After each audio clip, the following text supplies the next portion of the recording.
Stephanie Link. I'm co-portfolio manager of Action Alerts Plus. Here with me is Jim Cramer, and we want to talk a little bit about the auto cycle. We put Ford into the portfolio recently because we've been a big fan of autos, but we've never owned the auto companies. Right, and Ford has $5 in earnings power. It's been really held back by Europe, but if you think Europe's bottoming the way we do, then you're going to see remarkable profitability. Remember, this stock was at 18 a couple of years ago before Europe fell apart.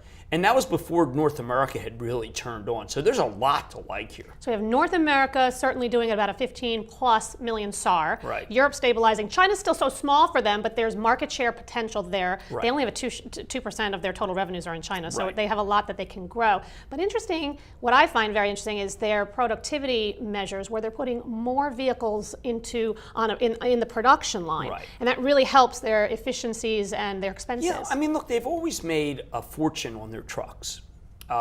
They're, by the way, I speaking with Alcoa, I mean, Alcoa is expanding this Davenport because you got to meet truck demand. Truck demand has always meant profitability for Ford. So when you see F-150, 250, 350 sales being as strong as they are, then it's going to surprise the upside. If you see Europe just stabilizing, you're going to see a lot flow through here. This is a $20 stock rather quickly, if you ask me. Yeah, and we also like to own stocks that are product cycle stories too. This is the best.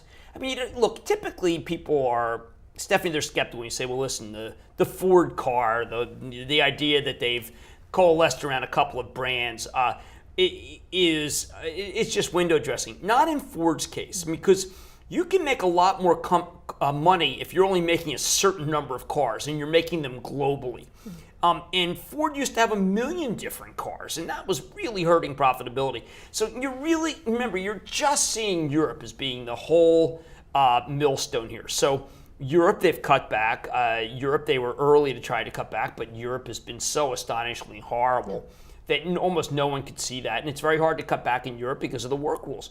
Stephanie, this company has the most earnings power in the second half of our year. And the balance sheet is really getting a lot better, so you may filled with have some cash. positive upside surprises there as well. Ford used to be in the 80s the big dividend stock. I mean, it always had the best balance sheet.